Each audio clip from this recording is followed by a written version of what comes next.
ഒരു നിമിഷമേ പറയുന്ന എനിക്കും നിങ്ങൾക്കുള്ളൂ. ആ ഒരു നിമിഷത്തിലാണ് നമുക്ക് എന്താക്കേണ്ടത്?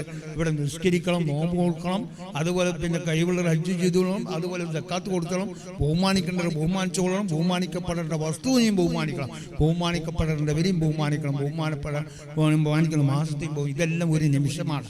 ഈ ഒരു നിമിഷത്തിലാണ് ഇപ്പം നമ്മൾ നിങ്ങളെല്ലാം ചെയ്യുക. ഓരോ നിമിഷം കഴിഞ്ഞാൽ നമ്മൾ കഴിഞ്ഞേ ഉള്ളൂ. രാത്രി കണ്ടവർ പകലില്ല, ഒരു സെക്കൻഡ് പിന്നെ ഒരു മണിക്കൂർ കണ്ടവർ ഒരു മണിക്കൂറില്ല. പോകുന്നിടത്തേക്കാ ഞാൻ നിങ്ങളുണ്ടാക്കുക കൊട്ടാരത്തിൻ്റെയൊക്കെയല്ല, പിന്നെ എന്താണ് പാമ്പിൻ്റെയും അതുപോലെ ഉറുമ്പിൻ്റെയും തേളിൻ്റെയും ആ മാളത്തിലേക്കാണ് ഞാൻ നിങ്ങൾ പോകുന്നത്. അവിടെ ആർക്കും ഒരു സഹായമില്ല. ഇവിടെ ഇപ്പം നിങ്ങളും എനിക്കെല്ലാം സഹായം ഉണ്ടാവും. ആരെന്ത് കുതന്ത്രം കളിച്ചാൽ ഒരു എന്താ ഒരു സഹായം ഉണ്ടാവും. നേരെ മറിച്ച് അവിടെ ഒന്നും ഒരു സഹായമില്ല. ഇവിടെ എന്ത് ചെയ്തോ അതിൻ്റെ ഫലം അവിടെ. അവിടെ നാളെ മത്സര നമുക്ക് ഇതുപോലെ ഒരു കെട്ടിടം ഉണ്ടാക്കാനോ ഇനി ആടെ ഇൽമ പഠിക്കാനോ ഒന്നുമില്ല. അവിടെ ഇൽമ പഠിക്കാനില്ല, ഒന്നുമില്ല. ഇവിടെ പഠിച്ചതല്ല അവിടെ. ഇതിൻ്റെ എല്ലാം എന്താണ് പ്രതിഫലം അവിടെയാണ്.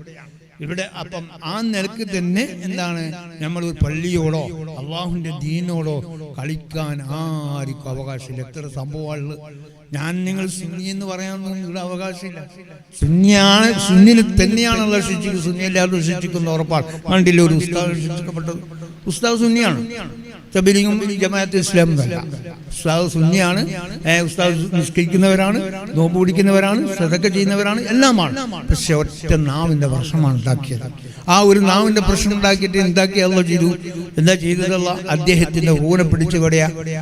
പശുവിൻ്റെ ആലയിൽ വെച്ചാണ്. നോക്കിയെങ്കിൽ ഞാൻ ഈ പറയുന്ന നിങ്ങളും കേൾക്കുന്ന നിങ്ങൾ എവിടെ വെച്ച് മരണം ഉണ്ടാവും, ഏത് സ്ഥലത്ത് വെച്ച് മരണം ഉണ്ടാവും, എപ്പോഴും മരണം ഉണ്ടാവും പറയുന്ന എനിക്കോ നിങ്ങൾക്ക് എഴുതി തന്നിട്ടില്ല, എഴുതി തരികയില്ല.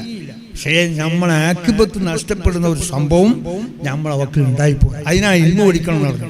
ഇൽമ പഠിച്ചിട്ട് ബിദീസിന്റെ ഇൽമിലേക്കല്ല, ആ ഇൽമ പഠിച്ചതനുസരിച്ച് നമ്മൾ നടക്കണം. ബഹുമാനിക്കണം. അത് നിർബന്ധമാണ്. അത് അള്ളാഹുവിൻ്റെ നിയമമാണ്. എൻ്റെ നിങ്ങൾ ഉസ്താദ് AP ഉസ്താദിൻ്റെ നമ്മളെ വാപ്പാൻ്റെയോ ഇൽമല്ല, അള്ളാഹുവിൻ്റെ ഇൽമാണ്. അത് ബഹുമാനിക്കണം എന്ന് പറഞ്ഞാൽ ബഹുമാനിക്കുന്നത് തന്നെ പോകണം. അത് ആരല്ല ബഹുമാനിക്കാൻ നിലക്ക് തന്നെ നമ്മളോട് പറഞ്ഞതാണല്ലോ. നമ്മൾ പിന്നെ അതൊന്നല്ല, നമുക്ക് എത്ര കണ്ട് വിത്തന ഉണ്ടാക്കാൻ കഴിയുന്നു അത്ര കണ്ട് വിത്തന ഉണ്ടാക്കാം കേട്ടോ. അപ്പുറം പോയിട്ട് നിലക്ക് അള്ളാഹുവിൻ്റെ അദാബും ഉണ്ടാക്കാം. ഇതാണ് ഇന്നത്തെ അവസ്ഥ. അതുകൊണ്ട് വളരെ ശ്രദ്ധിക്കണം. ഞാൻ നിങ്ങൾ എത്ര അമൽ ചെയ്തുകൊണ്ട് രക്ഷപ്പെടും നിങ്ങൾ അർത്ഥമില്ല. നമ്മളെല്ലാം അള്ളാഹുവിൻ്റെ റസൂൽ കൽപ്പിച്ച ഒരു അണുമണി തൂക്കം നമ്മൾ ഇതിൻ്റെ എതിരായി പോകരുത്.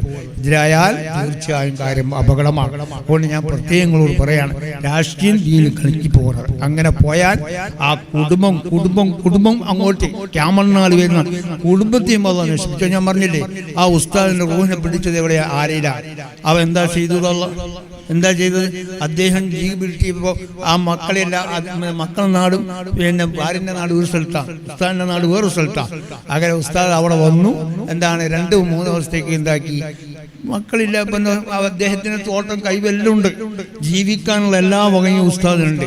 പക്ഷെ എന്താ സംഭവിച്ചത്? അദ്ദേഹത്തിൻ്റെ റൂനെ എന്താണ് ആലയിൽ വെച്ച്, അതും നല്ല ഉച്ച സമയമാണ്, ആ കഠിനമായ ചൂടിൻ്റെ സമയമാണ്. ആ സമയം പാലിങ്ങനെ കറങ്ങി ചെമ്പ് അങ്ങോട്ട് ഇവരങ്ങോട്ട്. ആ പാല് 3 ദിവസം കഴിഞ്ഞപ്പോൾ ഭാര്യ വന്ന് നോക്കുമ്പോൾ വാതിലെല്ലാം തുറന്നു കിടക്കുന്നു. ഉസ്താദിനെ കാണുന്നില്ല, ഭർത്താവിനെ കാണുന്നില്ല. നോക്കുമ്പോൾ ആലയിൽ കിടക്കുകയാണ്. നോക്കി നിങ്ങൾ, നമ്മൾ എവിടെ വെച്ച് റൂഹിനെ പിടിക്കുക, ഏത് സ്ഥലത്ത് വെച്ച് റൂഹിനെ പിടിക്കുക, എനിക്കോ നിങ്ങൾക്ക് എഴുതി തന്നില്ല, എഴുതി തരിയില്ല. ഏറ്റവും പ്രശ്നം നമ്മൾ നാവാണ്. മനുഷ്യ ശരീരത്തിൽ ഏറ്റവും വലിയ രാജാവാണ് നാവ്. ആ നാവ് നന്നായി അവൻ നന്നായി, അവൻ്റെ കുടുംബം നന്നായി, നാട് നന്നായി. അവൻ്റെ നാവ് നന്നായി കേട് വന്നാലോ അവനും കേടായി, അവൻ്റെ നാടും കേടായി, എല്ലാം കേടായി. അതാണ് സംഭവിച്ചത്. നാവ് കൊണ്ട് പറഞ്ഞാൽ കൈ കൊണ്ട് പറയിക്കുന്നു, കൈ കൊണ്ട് നാവ് പറയുന്നല്ല. അപ്പൊ അതെല്ലാം വളരെ എന്തായാലും പിന്നെ അവസാനം എന്തായി? അദ്ദേഹം കുളിപ്പിക്കുന്ന സമയത്ത് തോലടക്കം പറഞ്ഞു. അള്ളാഹു പുറത്തു കൊടുക്കുമാറാട്ടെ. നമ്മൾ മനസ്സിലാക്കണം. ഇത് പിന്നെ ഇതിന് വളരെ മുമ്പുള്ള ചരിത്രങ്ങൾ തന്നെ ഉള്ളിലുണ്ട്. ചരിത്രം എത്രയോ ഉണ്ട്. നിങ്ങൾ കണ്ടില്ല, ഇബ്നു സക്കാ എന്നല്ല പറഞ്ഞ ആളാരാ? ലക്ഷക്കണക്കിന് ഹദീസ് മനപ്പാടുള്ള ആളല്ലേ. എന്താ സംഭവിച്ചത്? ഇൽമില്ലാത്തതുകൊണ്ടല്ല, ലക്ഷക്കണക്കിന് ഹദീസ് മനപ്പാടില്ലാത്തതുകൊണ്ടല്ല, ഖുർആൻ ഹിഫ്ളില്ലാത്തതുകൊണ്ടല്ല, ഒറ്റ അദബ് കടണ്ടാക്കിയത്. നാവിൻ്റെ പ്രശ്നമാണ്. ബഹുമാനിക്കേണ്ടത് ബഹുമാനിച്ചോളണം.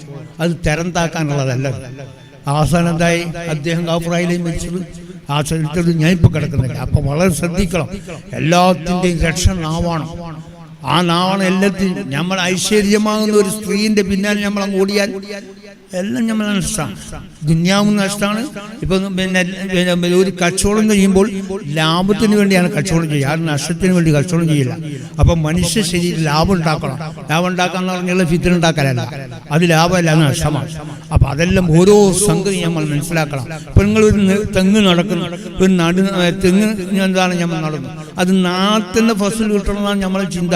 പക്ഷെ അതിന് ചെയ്യേണ്ട കാര്യം ചെയ്യണം. അതിന് വെള്ളമൊഴിക്കുന്നത് വെള്ളമൊഴിക്കണം, അത് ഈറ്റിടുന്നു ഈറ്റിടണം. അതിന് യോജിക്കാത്ത വെള്ളത്തിന് വെച്ച് ആശ്രയം ജയിച്ചാലോ കത്തി നെക്സ്റ്റങ്ങ് പോവും. അതേപോലെ മനുഷ്യൻ എന്താണ്, നല്ല വഴിയിലേക്ക് പോകണം. അല്ലാത്ത വഴിയിലേക്ക് അങ്ങ് പോയാലോ, ഇബ്ലീസ് കാണിച്ച വഴിയിലേക്ക് പോയാൽ നരകം കാണിട്ട് വരും. ഇത്രയും വേറൊന്നുമില്ല ഇവിടെ, വേറൊന്നും ഇവിടെ വരാനൊന്നുമില്ല. ഭൂമി പിന്നെ പൊട്ടി വളരാനോ ആകാശം പൊളിയാനൊന്നുമില്ല. നമ്മൾ എന്താവും നരകം കാണുന്ന അർത്ഥമുള്ളൂ. അതുകൊണ്ട് അള്ളാഹു നമ്മളെ സലാമത്താക്കി തരട്ടെ, എല്ലാ ഷർറിൽ നിന്നും അള്ളാഹു നമ്മളെ മക്കൾ അള്ളാഹു സലാമത്താക്കി തരട്ടെ. റബ്ബി ഇന്ന് പഠിച്ചതനുസരിച്ച് നടക്കാൻ ഞങ്ങൾക്ക് നീ തൗഫീഖ് റഹ്മാനെ. അതിന് എതിര് പ്രവർത്തിച്ച് നരകം കാണുന്ന അവസ്ഥയിലേക്ക് ഞങ്ങൾ നീ എത്തിക്കല്ല റഹ്മാനെ. റബ്ബെ ഞങ്ങളെ അമലുകളെല്ലാം നീ സ്വീകരിക്കണം റഹ്മാനെ. ഇതെല്ലാം അള്ളാഹുവിൻ്റെ വജ്ജിന് വേണ്ടി ഞങ്ങൾക്ക് നീ തരണം റഹ്മാനെ. അല്ല പേരിനോ പ്രസ്തിക്കൊന്നുമല്ല, ഞങ്ങൾ നീ ആക്കല്ല റഹ്മാനെ. നീ തന്നല്ല സമ്പത്ത് നല്ല വഴിയിലേക്ക് ചെലവഴിക്കാൻ നീ തൗഫീഖ് റഹ്മാനെ. ദുആ സ്വീകരിക്കണം റഹ്മാനെ, ദുആ ഗായിബാക്കല്ല റഹ്മാനെ. മാനായ റബ്ബി അവസാനം ഞങ്ങളെല്ലാം ഓരോരുത്തരുടെയും ആക്കിബത്ത് നന്നായി ലാ ഇലാഹ ഇല്ലല്ലാഹ് എന്നുള്ള കലിമത്ത് തൗഹീദ് ഉച്ചരിക്കുന്ന നീ പെടുത്തണം റഹ്മാനെ. ഞങ്ങളെല്ലാവരും ജന്നാത്തുൽ ഫിർദൗസ് നീ കടത്തണം റഹ്മാനെ. ആമീൻ റഹ്മതിക യാ അർഹമർ റഹീം.